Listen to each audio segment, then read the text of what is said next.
Muraho neza nshuti bavandimwe, mukomeza gukurikirana ibyigisho bya Bibiliya, ibyigisho by'ishuri ryo ku isabato biyobora abakuze kwiga Bibiliya, amahoro y'Imana abane namwe. Nishimiye cyane ko njyewe namwe tugiye kwigana iki cyigisho cyiza, icyigisho cya karindwi, icyigisho gifite umutwe uvuga ngo kwigisha abigishwa umugabane wa mbere. Mureke aho turi twicishije bugufi mbere y'uko twinjira muri kino cyigisho, tubanze dusenga Imana. Uwiteka nyagora ku ngoma, izina ryawe rihabwe icyubahiro. Uradukunda bihebuje kuko udahwema kutwoherereza imiburo ngo twihane, ubishimirwe. Turi abanyabyaha ariko duciye bugufi ngo ubwo tuzajya twumva ijambo ryawe ridukoze ku mutima, tujye twihana kandi tureke ibyatubase kugira ngo ubwo uri hafi kugaruka tuzabane nawe mu bwami bwawe. Komeza kutwiyoborera mu ijambo ryawe, Umwuka wera aze atwumvishe icyo ushaka ko twumva ku rugero rukwiriye, tubisabye mu izina rya Yesu, amen. Ingingo yo ku isabato nimugoroba turahabona icyo kwibuka. Icyo kwibuka kiravuga ngo ahamagara abantu n'abigishwa be arababwira ati umuntu nashaka kunkurikira niyiyange, yikorere umusaraba we ankurikire. Aya magambo aboneka muri Mariko igice cya 8 umurongo wa 34. Kimwe cya kabiri kibanza cy'igitabo cya Mariko kibanda ko Yesu yari we. Imyigishirize ye ikomeye hamwe n'ibitangaza yakoraga biganisha ku cyerekezo kimwe ni Mesiya. Kuri iryo pfundo ry'iyo nkuru, Yesu abaza abigishwa be uwo batekereza ko ari we. Petero yatanze igisubizo cyumvikana cy'icyo kibazo, maze Yesu ahita atangira gusobanura aho intambwe ze zamwerekezaga nka Mesiya. Nk'uko tubizi, akaba ari nta handi uretse ku musaraba. Kuva ku mugabane uheruka w'igice cya 8 cya Mariko kugeza ku musozo w'igice cya 10, Yesu yibanda ku kwigisha abigishwa be ibyerekeranye n'urugendo rwe. Muri ibyo bice yari kuvuga ku bizaranga kubambwa kwe n'umusaraba. Ibyo byari gukurikirwa n'ibwirizwa ridasanzwe ryo guhindura abantu abigishwa. Ayo masomo akomeye aracyafite agaciro no muri iki gihe.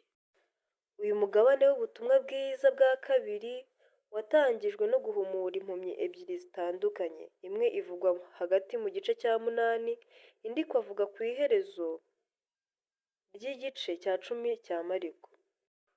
Ibyo bitangaza byakozwe bigaragaza mu buryo budasubirwaho uburyo guhindura abantu bakaba abigishwa ba Kristo bikubiyemo n'ibya Mwuka birebana no kugaragaza uwo Yesu yari we n'aho yerekeje.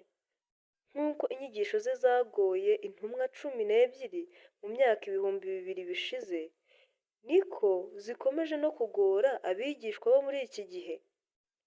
Bibasaba n'ikiguzi cyinshi n'amahirwe byo gukurikira Yesu. Ingingo yo ku isabato nimugoroba idusobanuriye ibyo tuziga mu ngingo zose z'iki cyumweru. Tugeze ku ngingo yo kuwa mbere. Ingingo yo kuwa mbere iratubwira ngo kureba neza. Mu bitangaza Yesu yagendaga akora akiri mu isi harimo no guhumura impumyi. Muri iyi ngingo baratwereka uburyo Yesu yahumuye impumyi ndetse agakora ku maso ye inshuro 2 kugira ngo abashe kureba neza. Tubisanga mu gice cya 8 umurongo wa 22 ndetse kugera ku murongo wa 30. Mureke tuhasome kugira ngo tubashe no gusubiza n'iki kibazo batubajije. Mariko igice cya 8 duhereye ku murongo wa 22 hari umutwe utubwira ngo Yesu ahumura impumyi. Umurongo wa 22 ubwawo uravuga ngo bagera i Betsaida, bamuzanira impumyi baramwinginga ngo ayikoreho. Arayifata ukuboko ayisohokana mu kirorero, acira amacandwe mu maso yayo, ayirambikaho ikiganza, arayibaza ati hari icyo ureba? Irararama iramusubiza iti ndareba abantu ariko barasa n'ibiti bigenda. Arongera ayishyira ibiganza ku maso, iratumbira, irakira, isigara ireba byose neza. Nuko aramubwira ngo atahe ati nturushye winjira mu kirorero. Nk'uko tubibonye, nk'uko byanditswe, tubonye ko Yesu yakoze uyu muntu ku maso inshuro ebyiri kugira ngo abashe kureba neza. Bari kutubaza ikibazo ngo ni ukubera iki byasabye Yesu gukora ku muntu wari ufite ubumuga bwo kutabona inshuro ebyiri kugira ngo akire? Kandi ni ayahe masomo yavuye muri iki gikorwa? Ubutumwa bwiza butwereka abantu batagira uko bangana benshi babaga bafite ubumuga bwo kutabona ndetse n'ubundi bumuga, ariko tubona yuko iki gice kitwereka urugero rw'umuntu utarabonaga Yesu yabashije gukiza. Hanyuma iki kibazo bari kutubaza ngo mbese ni ukubera iki byasabye Yesu gukora ku maso uriya muntu wari ufite ubumuga bwo kutabona inshuro ebyiri? Iyi nkuru ubwayo ifite umwihariko. Iyi nkuru tuyibona mu butumwa bwiza bwanditswe na Mariko gusa, kandi nicyo gitangaza cyonyine cya Yesu cyaranzwe n'ibikorwa bibiri kugira ngo umuntu abe mutaraga. Nk'umugabane w'iyo nkuru ni ubusobanuro bukora ku mutima, aho Yesu yafashe uwo muntu ukuboko akamurandata akamukura mu mudugudu. Umuntu ashobora kwiyumvisha uburyo yari ababajwe n'ubumuga bw'uwo muntu, ariko n'ubundi ikibazo ni cya kindi ngo ese ni ukubera iki yamukozeho ubugira kabiri? Baradusobanurira neza ngo nk'uko icyo gitangaza aricyo cyaranzwe n'ibikorwa bibiri, ntabwo ari uko imbaraga za Yesu zari zagabanyutse, ahubwo ni uko ari umugani washyizwe mu bikorwa ugaragaza uburyo imyumvire mu bya mwuka rimwe na rimwe bitugora kwakira. Kandi ibyo ni nabyo byabaye ku bigishwa ba Yesu.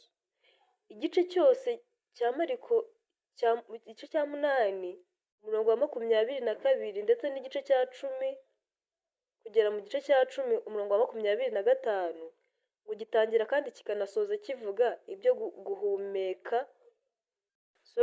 guhumuka ko wari waravukanye ubumuga bwo kutabona. Muri icyo gice cya Mariko, Yesu yashakaga cyane cyane kwigisha abigishwa be ibijyanye n'urupfu rwe rwari rwegereje. Hano tubona ko bari bafite ikibazo cyo kutabyumva no kutabyakira, nubwo yahoraga bibasubiriramo.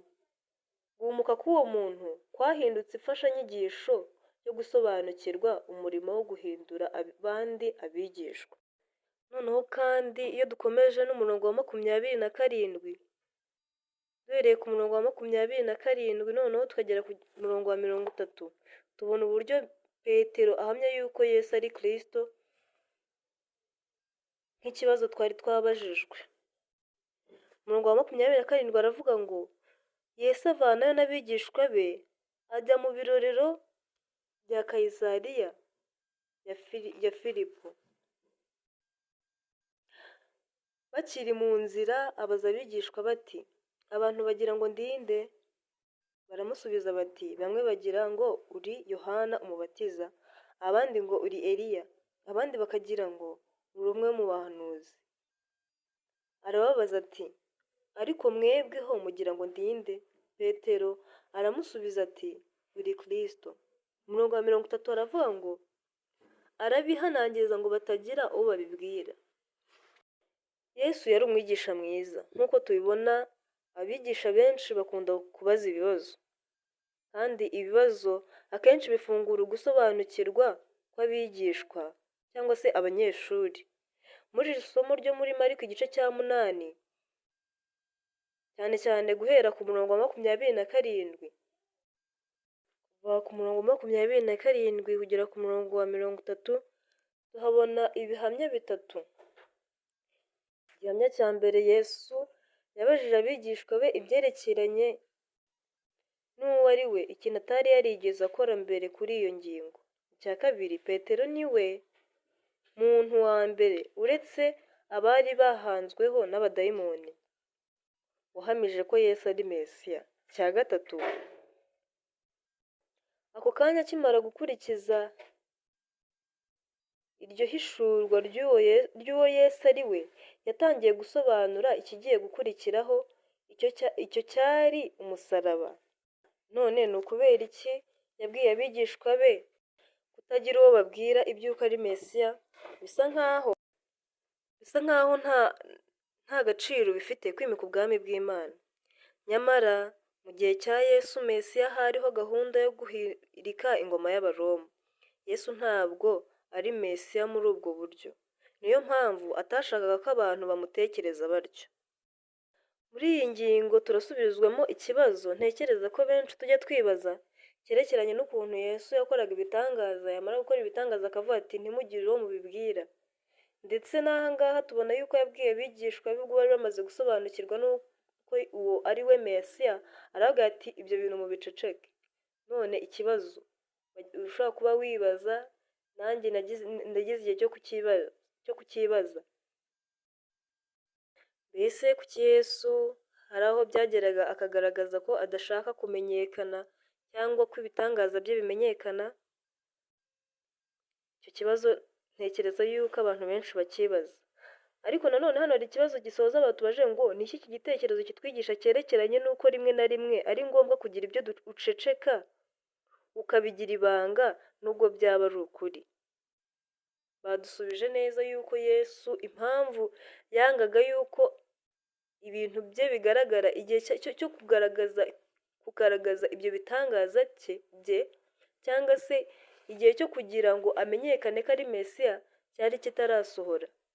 Ntabwo we yashakaga kwihutisha igihe, kuko abantu muri icyo gihe batekerezaga yuko agomba kuza agakuraho ingoma y'Abaroma. Nyamara Yesu yavuze ati yabonaga ko ntabwo ingoma y'Abaroma ariyo yari yaramuzanye mu isi. Icyo mbona cyo iki gitekerezo kiratwigisha ko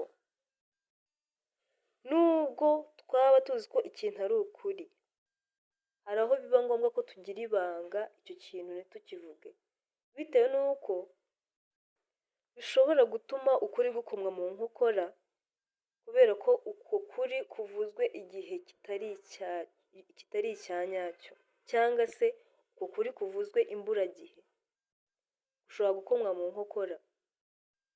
Niyo mpamvu hari igihe tugomba kugera igihe hakaba hari iby'ukuri, nk'uko Yesu nawe yari yacecetse ko ari Mesiya. Hakaba hari ibintu tuzi ko ari ukuri, ariko bitewe n'igihe turimo bikaba bigomba gucecekwa, cyangwa se bitewe n'abo uri kubibwira. Nakishimira cyane kujya mbona komenti inyunganizi z'ibibazo n'ibisubizo munsi ku bantu babashije kwiga ibi byigisho, bakabasha gutera komenti kuri izi ngingo tugenda twigana. Hanyuma tugeze ku ngingo yo kuwa kabiri. Iyi ngingo yo idusobanurira ikiguzi cyo kuba umwigishwa. Turaza kuyisobanukirwa dusomye muri Mariko igice cya 8 umurongo wa 31 kugeza ku wa 38. Some muri Mariko igice cya 8 umurongo wa 31, haravuga ngo aherako abigisha uburyo umwana w'umuntu akwiriye kubabazwa uburyo bwinshi, akangwa n'abakuru n'abatambyi bakuru n'abanditsi, akicwa, hashira iminsi 3 akazuka. Avuga iryo jambo aryeruye, nuko Petero aramwihererana atangira kumuhana.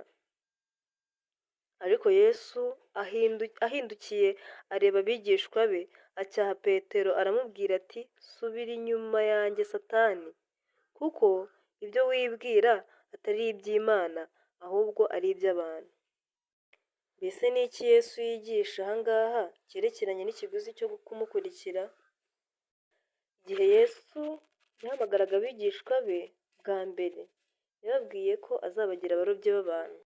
Ibyo tubibona muri Mariko igice cya 1 umurongo wa 17. Ntabwo yigeze avuga ku ngorane bazagira, ariko ubu noneho bari bamaze kumenya uwo ari we. Yabahishuriye intego y'icyamuzanye, kandi ko ari ngombwa ko ababazwa, akangwa kandi akicwa, hanyuma akazazuka nyuma y'iminsi 3. Ni amakuru atari meza kandi ateye ubwoba. Petero wari umaze guhamya ko Yesu ari we Mesiya, yamushyize ku ruhande maze aramucyaha ku bw'ibyo bintu avuze. Ibyo byose byavuzwe mu kiganiro kitari kigamije kuvuga kuri ibyo bintu, ariko ubu umwanditsi w'ubutumwa bwiza yasubiyemo amagambo yavuzwe na Yesu, amagambo yakomerekeje Petero ubwo yayumvaga. Yesu yise Petero Satani kandi amubwira kumuva inyuma, kuko ibitekerezo nk'ibyo bitajyanye n'ubushake bw'Imana. Aya magambo ya Petero ntabwo yari ayo kumufasha cyangwa kumutera imbaraga muri iki gihe gikomeye cyari imbere ye. Ntabwo aya magambo yari agendanye n'umugambi w'imbabazi z'Imana cyangwa se n'icyo kwitanga Yesu yari yaraje kwerekanira mu mibereho ye. Abayoboke ba Yesu bahamagarirwa kugira intego nk'iyo yari afite yo kwikorera umusaraba bakamukurikira. Kubambwa ku musaraba nicyo cyari igihano kibi gisuzuguritse n'uburyo butesha umuntu agaciro Abaroma bakoreshaga. Nta muntu n'umwe wifuzaga guhanishwa igihano cyo kubambwa ku musaraba. Akaba ariyo mpamvu umusaraba wari ikimenyetso cy'ubwitange bwo kwiyegurira Yesu. Yesu ntabwo avuga ikiguzi cyo kuba umwigishwa gusa, ahubwo avuga n'akamaro kabyo. Ku bijyanye n'imyumvire yo kwizera kwa Gikristo, kubura ubuzima byahindutse uburyo bwo kububona. Ibihabanye n'ibyo, gutunga iby'isi byose ariko ukabura ubugingo buhoraho ntacyo bimaze. Nk'uko umuvugabutumwa witwa Jimmy Elliot yabivuze yemye mu kinyamakuru cye cyo kuwa 28 Ukwakira mu 1949 agira ati: ntabwo utanga icyo adashobora kubika kugira ngo yunguke icyo adashobora kunyagwa twamwita umupfapfa. Iyi ngingo idusobanurira neza uburyo Yesu ari we Mesiya. Aho yari ageze yagombaga kwisobanurira abigishwa akabisobanurira wese, kuko yarabahamagaraga ngo bamukurikire, azabagira abarobyi b'abantu, ariko bashobora kuba batarumvaga ingorane bazahura nazo cyangwa se icyo ibyo bintu bisobanuye. Ariko aha ngaha yari abasobanuriye amashirakinyoma. Bamaze gusobanukirwa uburyo ari we Kristo, ndetse yagombaga no kubabwira iby'umusaraba n'uburyo azababazwa ku munsi wa gatatu akazuka, ndetse akanasobanura n'uburyo abazamukurikira nabo bagomba kwikorera uwo musaraba. Iyi ngingo ni nziza cyane, ndetse ingingo tumaze kwiga ziratwereka uburyo koko Yesu yigishije abigishwa, kandi uburyo yashaka ko basobanukirwa bakagera ku rundi rugero yifuzaga, bakava ku rugero bari bariho rwo kumufata nk'aho niba kuko yaraje ari Mesiya agomba gukuraho ingoma y'Abaroma. Yesu yabisobanuye neza ndetse ababwira n'icyabamuzanye. Ingingo yo kuwa gatatu iratubwira ngo umusozi n'imbaga y'abantu benshi. Umusozi n'imbaga y'abantu benshi turayisanga iyi nkuru muri Mariko igice cya 9 duhereye ku murongo wa 1 ndetse baduhaye kugeza ku murongo wa 13. Reka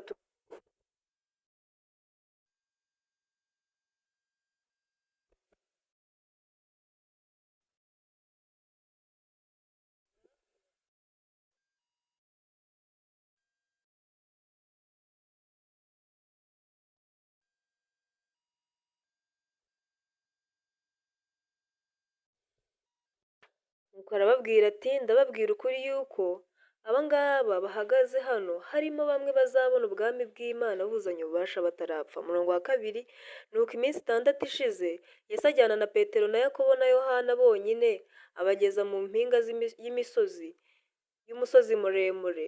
Umubiri we uhindukira imbere yabo. Imyenda ye irarabagirana yera dede, kandi nta mumeshi wo mu isi wese wabasha kuyeza atyo. Maze Eliya na Mose barababonekera bavugana na Yesu. Petero abwira Yesu ati: mwigisha, ni byiza ubwo turi hano, reka duce ingando 3, imwe yawe, indi ya Mose n'indi ya Eliya. Ntiyari azi icyo akwiriye kuvuga kuko bari batinye rwose. Maze igicuku kiraza kirabakingiriza, ijwi rikivugiramo riti: nguyu umwana wanjye nkunda, mumwumvire. Bakibaguza vuba ariko ntibagira undi babona keretse Yesu gusa uri kumwe nabo. Bakimanuka umusozi arabihanangiriza ngo batagira uwo babwira ibyo babonye, keretse Umwana w'umuntu amaze kuzuka. Bazigamira iryo jambo bagenda babazanya bati, mbese kuzuka ni iki? Baramusubiza bati, ni iki gituma abanditsi bavuga bati Eliya akwiriye kubanza kuza? Arabasubiza ati, ni koko Eliya niwe ukwiriye kubanza kuza ngo atunganye byose, akababazwa cyane kandi agashinyagurirwa nk'uko byanditswe ku Mwana w'umuntu nawe. Ariko ndababwira yuko Eliya yamaze kuza kandi bamugize uko bashaka nk'uko byanditswe kuri we. Dusomye amagambo atwereka uburyo Yesu yahindutse ishusho irabagirana ari kumwe n'abigishwa be batatu, Petero, Yakobo ndetse na Yohana bonyine. Icyigisho baratubwira ngo Yesu yavuze ibizaba dusanga muri Mariko igice cya 9 umurongo wa mbere, yuko bamwe mu bari bahagararanye nawe muri uwo mwanya batazasogongera ku rupfu mbere yo kubona ubwami bw'Imana bwimikwa. Bigiye kubasoreraho mu minsi mike igihe yajyanaga na Petero na Yakobo na Yohana hejuru ku musozi bari bonyine. Aho niho yahindukiye ishusho irabagirana, ubwiza bw'ubwami bwo mu ijuru. Baratwereka neza ko icyo Yesu yari yavuze ku murongo wa mbere cyaje gusohorera ku musozi ubwo yajyanaga na Petero na Yakobo na Yohana, ndetse bakabona Yesu ahinduka ishusho irabagirana. Eliya na Mose baturutse mu ijuru baganira na Yesu. Luka avuga ko baganiraga ku byari bigiye kuba kuri Yesu, ko yari agiye gusiga intumwa ze agasohoza umurimo wamuzanye i Yerusalemu. Luka igice cya 9 umurongo wa 30 n'uwa 31. Ku bw'ibyo rero kurabagirana ubwiza biganisha ku rupfu rwa Yesu rwo ku musaraba rwari rwegereje. Yakagombye guha ibyiringiro abigishwa igihe bari kumubona abambwe ku musaraba. Igitondo cyakurikiyeho bamanuka umusozi, babigishwa batatu babajije Yesu impamvu Eliya we ari we wabanje kuza. Ibyo byaganishaga ku gitekerezo cy'uko Eliya ari we wagombaga kuza mbere ya Mesiya. Yesu yabasubije ko Eliya yamaze kuza tumugereranije na Yohana umubatiza, kandi nk'uko bishe Yohana ari nako Yesu yari gupfira mu maboko yabo, ariko nyuma akazuka nyuma y'iminsi 3. Ndetse kandi muri iki gice cya 9 tuhabona inkuru y'uko Yesu yakijije umuhungu wari urwaye igicuri, duhereye ku murongo wa 14, ngo bageze aho abigishwa be bari babona iteraniro ry'abantu ribakikije, n'abanditsi bajya impaka nabo. Mu mwanya abantu bamubonye baratangara cyane, barirukanka baramusanganira, baramuramutsa. Arababaza ati, mwabagishaga impaka z'ibiki? Umwe muri bo aramusubiza ati, mwigisha, nkuzaniye umwana wanjye utewe na dayimoni utavuga. Aho musanze hose iyo amufashe amutura hasi, akamubirisha ifuro, akamuhekenyesha amenyo, akamugagaza. Mbwira abigishwa bawe ngo bamwirukane, ntibabishobora.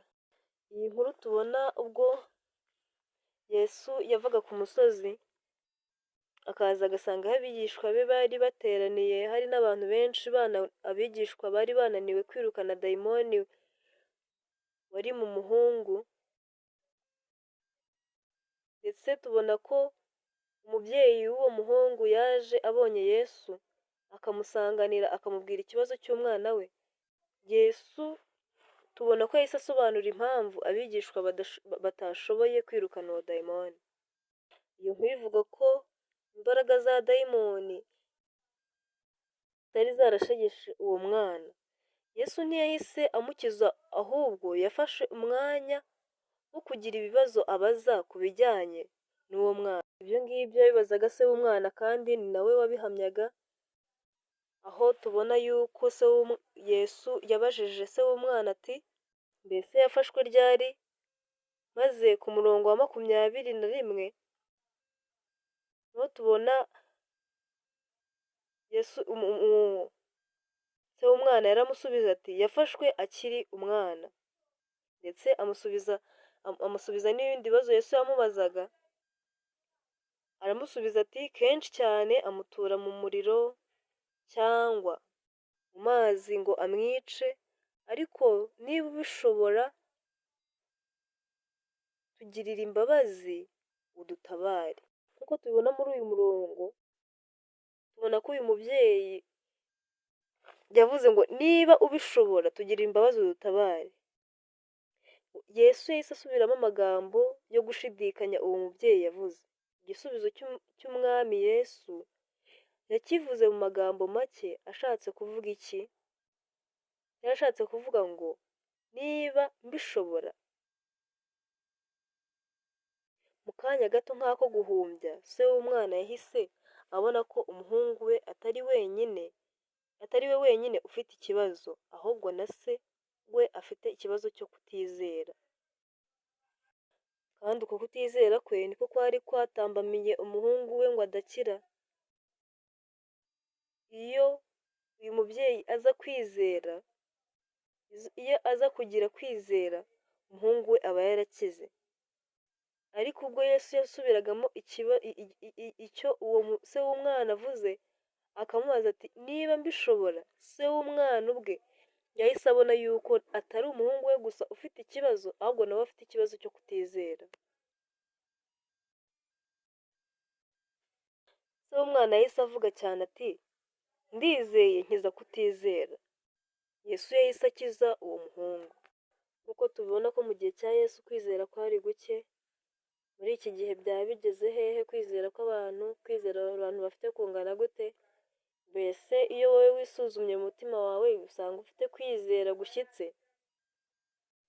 Mbese abantu babanaga na Yesu amaso ku maso bahorana nawe ko nta kwizera bari bafite, ndetse harimo n'abigishwa? Mbese wowe utekereza ko muri iki gihe cya nyuma kwizera kwawe kungana gute?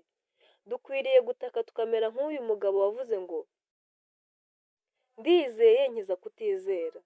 Mu by'ukuri kwizera kwacu ni guto cyane, ndetse birashoboka ko bamwe nta nako kandi tukaba tukuririmba tukuvuga, ariko Imana idukize kutizera kose mu izina rya Yesu. Ingingo rero nayo turayisoje, tugeze ku ngingo yo kuwa 4 itubwira ngo umukuru ninde. Ndabinginga cyane kugira ngo iki cyigisho niba koko ucyumva ucyitayeho, inyunganizi, ikibazo byose biremewe, ujye ubyandika. Tuba turi kwiga kandi kugira ngo abantu bige neza nuko baganira bakabazanya ibibazo.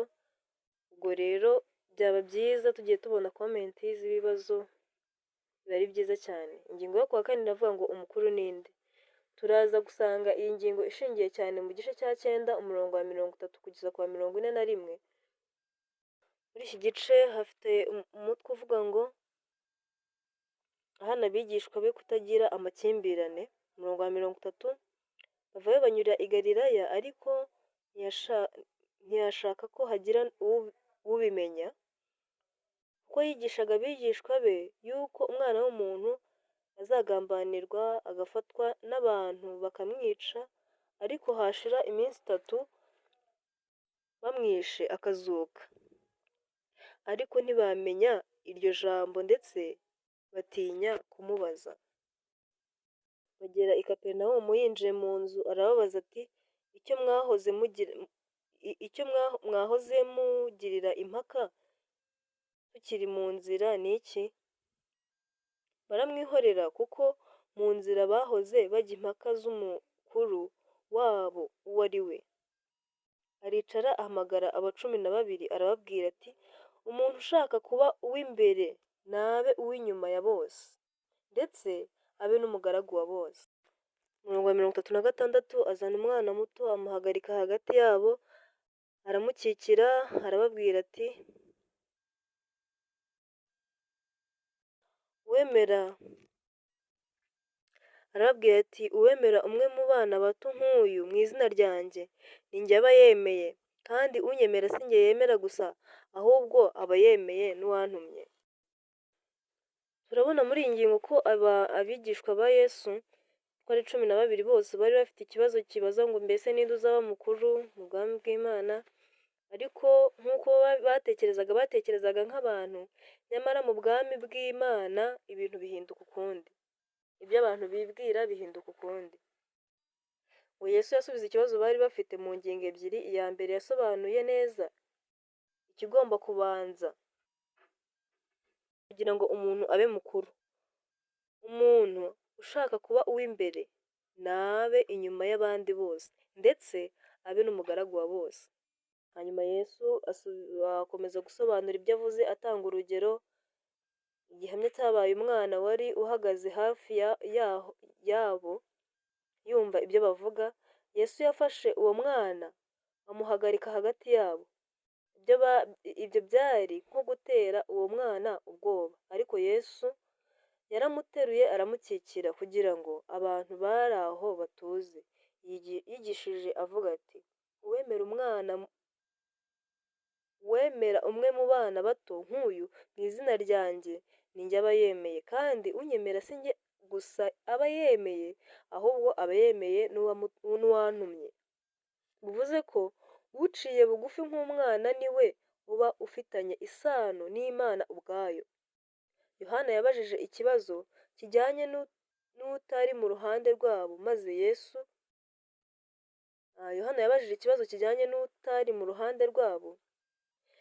Yesu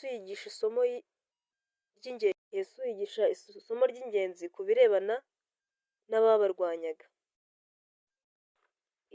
Turabibona duhereye ku murongo wa 38, aho hari umutwe uvuga ngo utari umwanzi wa Yesu aba ari mu ruhande rwe. Umurongo wa 38 haravuga ngo nuko Yohana aramubwira ati mwigisha, twabonye umuntu wirukana abadayimoni mu izina ryawe, turamubuza kuko adasanzwe adukurikira. Umurongo wa 39 Yesu aramusubiza ati ntimumubuze, kuko umuntu ukora igitangaza mu izina ryanjye atabasha kunsebya bitamuruhije, kuko utari umwanzi wacu aba ari mu ruhande rwacu. Umuntu uzabaha agacuma kamwe k'amazi, kuko muri abakristo ndababwira ukuri yuko atazabura ingororano ye. Ubwo Petero yateruraga iyi nkuru akabwira Yesu uburyo hari uwo yabonye avuga izina rya Yesu kandi atagendana nabo cyangwa se atabakurikira, ndetse bakaba baramubujije, Yesu yaramucyashye. Bivuze ngo umwami Imana ahamya ko gufasha abari mu murimo wa gikristo, nubwo byaba mu buryo bworoheje, bidahabwa agaciro gakeya mu ijuru. Ni ukuri iyi ngingo nziza isoje idusobanurira neza uburyo kwicisha bugufi ari byo biduhesha amahirwe yo kugira agaciro mu bwami bw'Imana, ndetse uburyo bwose dukoresha tubwira abandi iby'ubutumwa bwiza bihabwa agaciro mu ijuru.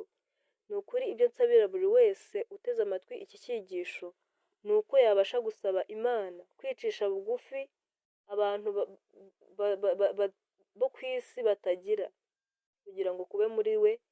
Umuntu wabashije kumva icyigisho abashe gusaba Imana kugira ngo imubashishije guca bugufi ku rugero Imana imwifuzaho, ndetse uko guca bugufi kube ubutumwa bwiza ku bandi, bube icyitegererezo, ndetse uko abasha kuvuga ubutumwa bwiza mu mico ndetse no mu mikorere no mu mivugire, ibyo bimuheshe kugira agaciro mu bwami bw'Imana.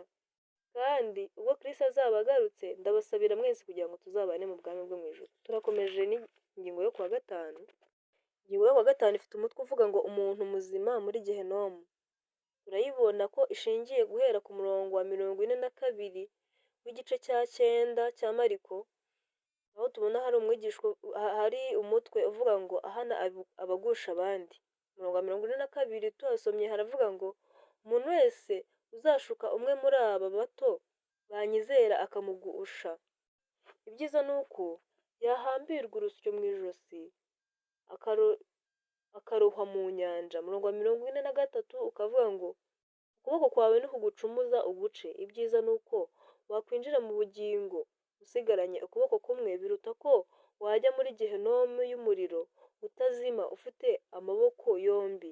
Umurongo wa 44 uravuga ngo aho urunyo rwabo rudapfa kandi n'umuriro ntuzime, n'ikirenge cyawe nikigucumuza ugice, ibyiza ni uko wakwinjira mu bugingo usigaranye ikirenge kimwe biruta ko wajugunywa muri gehinomu ufite ibirenge byombi.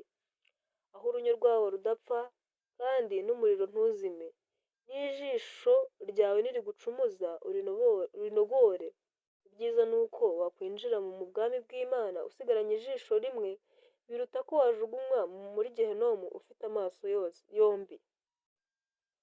Aho urunyo rwaho rudapfa kandi n'umuriro ntuzime. Kandi nta umuntu wese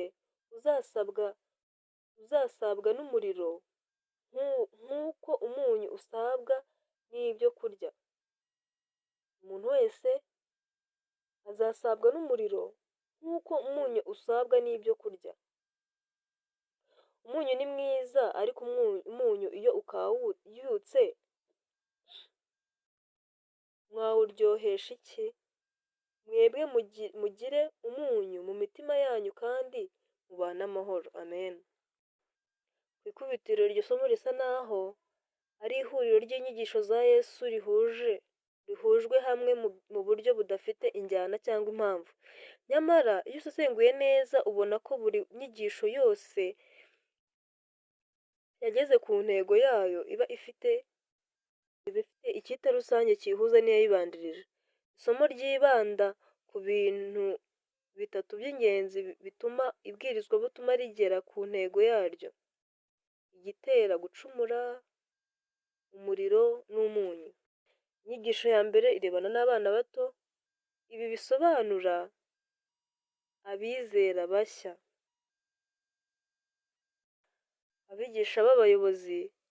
Abigisha n'abayobozi bahabwa inshingano n'ubwami bw'Imana yo kwita ku bizera bahindutse vuba, babitaho mu buryo bw'umwihariko nk'uko byari bimeze mu gihe cyo mu Isezerano rya Kera.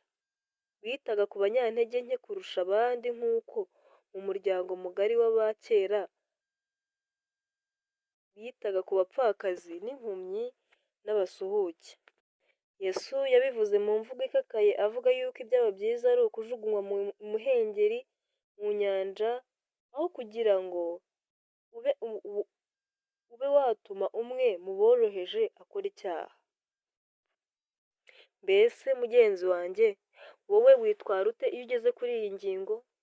Ese abantu baje mu itorero vuba cyangwa se bamenye ukuri vuba ubitwaraho ute kugira ngo uhamye neza ko ibyo bagusanzemo wizera ari ukuri? Mbese ntabwo babera intaza? Buri wese yitekerezaho ku giti cye kugira ngo iyi ngingo bitarangira nawe cyangwa se njyewe itujyanye muri gehinomu. Ndetse nitumara kwitekerezaho dusabe Imana ko iduhindura rwose tubashe kwita kuri ba bandi ijambo ry'Imana rivuga ko ari abana mu by'umwuka, kandi kubitaho kuzagaragara ari uko natwe twamaze kwiyitaho mu by'umwuka. Kuko imico yacu nihinduka by'ukuri, bamwe bahindutse vuba tuzabasha kubabera urugero rwiza aho kubabera intaza. Ijambo ry'ingenzi: gutuma umuntu akora icyaha, riganisha ku nyigisho iri muri iri somo. Hari amagambo y'incoberamahanga abiri umusomyi yahuye nayo. Irya mbere: mbese koko Yesu yigishaga abantu ababwira guca amaguru n'amaboko byabo cyangwa kunogora amaso? Irya kabiri: mbese yigishaga iby'umuriro utazima? Igisubizo ku kibazo cya mbere ni oya. Yesu ntiyigishaga ibyo guca abantu zimwe mu ngingo zabo z'umubiri byari bitemewe mu muco wa Kiyahudi. Uwiteka Imana ikoresha igereranya mu buryo bwo kumvikanisha ingingo ye.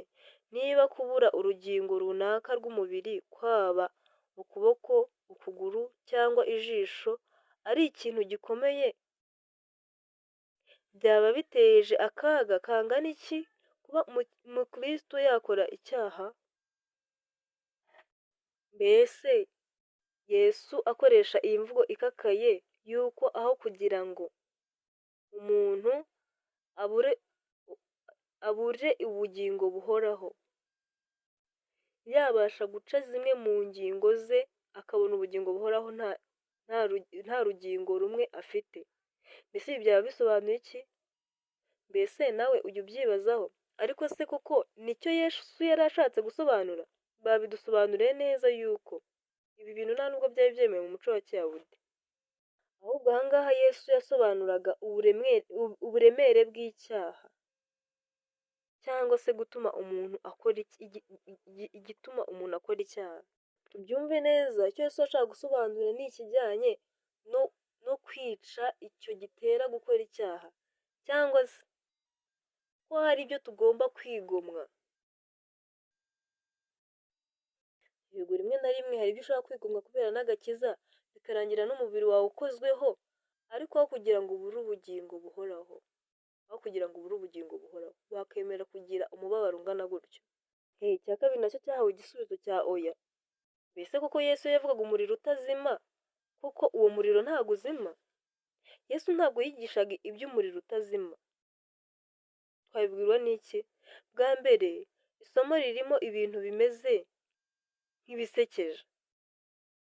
Tekereza abantu binjira mu murwa wo mu ijuru bafite ijisho rimwe cyangwa ukuguru kumwe cyangwa ukuboko kumwe. Noneho tekereza abantu bafite ibyo byose bakajya muri Gehinomu. Mbese ibyo ntibyaba bihabanye?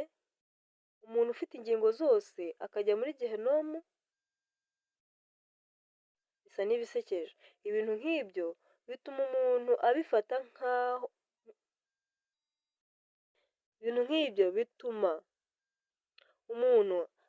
nk'aho Yesu yasobanuraga iyo ngingo akoresheje igereranya. Icyaha kigomba gufatwa mu buryo nta kujenjeka kubayeho, ku buryo aho kugikora byarutwa no gutakaza urugingo rwawe, kwaba ukuboko, ukuguru cyangwa ijisho. Hanyuma kuvuga ko Gehinomu ari iy'iteka ryose n'ingaruka zayo nazo ziba zagombye kuba iz'iteka ryose, kuko Imana yakunze abari mu isi cyane byatumye itanga umwana wayo w'ikinege kugira ngo umwizera wese atarimbuka, ahubwo ahabwe ubugingo buhoraho. Biboneka muri Yohana igice cya 3:16, isomo abantu benshi bazi. Hanyuma ngo abarimbuka ntabwo bajya mu muriro utazima, ahubwo barimbuka by'iteka ryose. Kandi hari itandukaniro rinini cyane. Ibi bisobanura iki? Ntabwo iyo Bibiliya ivuze ngo nyine kurimbuka by'iteka ryose, ntabwo iba ivuze ngo tubitekereze nk'aho ari igihe kizabaho kitarangira, cyangwa se ngo umuriro utazima ngo ni umuriro uzabaho ntuzime. Ahubwo ni umuriro uzakora umurimo wayo mu gihe cyawo, ndetse n'igihe kikagera ukarangira. Uwo muriro bikaba bibaye ibyo kurimbuka ku iteka ryose, kubera ko uwo muriro umaze gutsemba icyo wari ugambiriye, cyangwa se intego igezweho. Niba ari ugutsemba icyaha, ikagitsemba nyine kikarangira. Iyo icyo kintu kirangiye byitwa iteka ryose. Ntabwo bivuze ngo ni umuriro uzaka iteka ryose. Hari igihe bamwe tujya tubigiraho ikibazo cyane, ugasanga baratekereza ati umuntu azashya wenda mu gihe cy'imperuka ubwo Kristo azaba aje guhana. ndetse no kugororera abakoze neza. Hari abantu bazashya b'abanyabyaha bagashya ntibazime, oya ntabwo ari cyo ijambo ry'Imana risobanura, ahubwo ibi ngibi icyo bisobanuye ni uko uwo muriro uzakora umurimo wayo mu gihe cyawo, kandi icyo gihe kizarangira habe habayeho kurimbuka by'iteka ryose. Iyi ngingo rero idusobanuriye neza uburyo abantu bagaragaza ko bamenye ukuri mbere y'abandi, hanyuma ba bandi bashya baje babagana bakababera intaza, abo bantu rwose bazarimbuka. Mbese njyewe nawe dutekereza dute, dufasha dute ba bandi baje batugana ari bashyashya, bamwe bato mu byo kwizera? Mbese nubwo baba tutaramenya ko ari bo batugana, mbese abari hanze batureba nk'abadivantisite b'umunsi wa karindwi, abadivantisite bafite umucyo w'isabato, mbese batubona bate? Ntabwo bajya batureba bakavuga ati none uyu munsi ko wishe isabato byagenze bite? Cyangwa se bakayifata nk'ibisanzwe kuko babona ko nawe uwufata nk'umunsi usanzwe, cyangwa se isabato yawe bakayigereranya n'undi munsi nawo bihaye wo kuruhukiraho, kubera yuko babona ko nawe uva gusenga ukajya mu kazi, cyangwa se uwo munsi ushaka kuwusimbuza akazi, kandi bakureba, cyangwa se ako kazi ukanagukorana n'abandi bataruka kuri uwo munsi, ukababera intaza. Niba hari n'uwashaka kumenya umucyo w'isabato, bikamubera intaza yo gutuma adakomeza gukurikirana ayo makuru. Imana itugirire neza kugira ngo koko niba twaramenye ukuri tukwakire, tukwemere, kandi tukubahe gukorera mu mibereho yacu. Hanyuma ingingo y'ibindi byo kwiga no kuzirikanwa, nk'uko baturarikiye gusoma mu gitabo cya Ellen White cyitwa Uwifuzwa ibihe byose, ibice bya 47 ndetse na 48, uko nkomeza kurarikira n'umuntu wese ukurikira iki cyigisho kugira ngo iki gitabo ugifite agisome, utagifite agerageze kugishaka, asome zino paje, hatubwira umurimo wa Kristo, hakadusobanurira n'umukuru uwo ari we, ndetse turagenda tubisobanukirwa uko turushaho gusoma aya magambo, tubisobanukirwe birambuye. Noneho ibindi byo kwiga no kuzirikana. Mbere y'icyubahiro habanza kwicisha bugufi. Kugira ngo umuntu afate umwanya w'imbere mu bantu, ijuru rihitamo umukozi umeze nka Yohana umubatiza, wemera gufata umwanya uciye bugufi imbere y'Imana. Umwigishwa wa Yesu wemera kumera nk'umwana muto niwe ushoboye kandi ukwiriye mu murimo w'Imana. Abamarayika bo mu ijuru bazakorana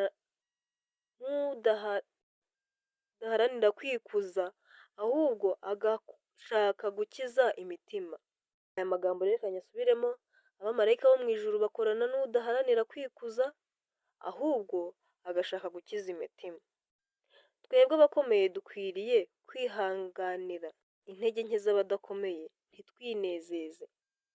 Kandi rwose inshuti zanjye, iyo bavuze kwihanganira intege nke z'abadakomeye, ntabwo baba bavuze ngo tubashyigikire muri izo ntege nke zabo, ahubwo tubereke inzira nzima mu buryo bwiza, tutabahutaza. Umuntu wese wizera Kristo, naho kwizera kwe kwaba ari guke, intambwe ze zikaba zidakomeye nk'iz'umwana muto, ntabwo akwiriye guhabwa agaciro kari hasi y'abandi. Icyo ari cyo cyose cyatuma tugira icyo turushije abandi, byaba se amashuri, uburere, ingeso nziza, uburere bwa gikristo, uburambe mu idini, tugomba kumenya ko dufitiye umwenda abo bandi batagize amahirwe nk'ayacu, maze dukoresheje neza uburyo bushobotse bwose tukabagezaho ubutumwa bwiza. Niba dufite intege, dukwiriye gukomeza amaboko y'abatentebutse. Uwiteka abidushoboze mu izina rya Yesu. Dusenge Imana. Uwiteka Mana, twongeye kugushima ko ari weho udufashije muri iki cyigisho. Turagusabye kugira ngo ukomeze kubana natwe, uduhe Mwuka Wera atuyobore muri izi ngingo zose, tubashe kuzisobanukirwa ku rugero rukwiriye, kandi yaba njyewe n'abandi bose bazakurikirana iki cyigisho, ari abakigiye kuri iyi cano, ndetse n'abandi bose bazakigira aho bazaba bari hatandukanye, uzaduhe gusobanukirwa n'umurimo wawe, kandi uzaduhe kubaha umurimo wawe, uzatubashishe gukomeza mu murimo wawe, kandi ubwo igihe kiri gusohora, ubwo uri hafi kugaruka, abihana biyongere, kandi imirimo yacu ndetse n'ibikorwa byacu byose n'imico yacu bibereho muri iki gihe kugira ngo biheshe izina ryawe icyubahiro, bikugarurire Kristo, bikugarurire abantu bawe bazimiye, kandi ubwo uri hafi kugaruka, ubwo tuzagusanganira tumumara utubutse, tuzashimishwe nabyo kandi dushime izina ryawe. Ukomeze kutuyobora muri ibi bihe bigoye, tubisabye Imana mu izina rya Yesu, amen.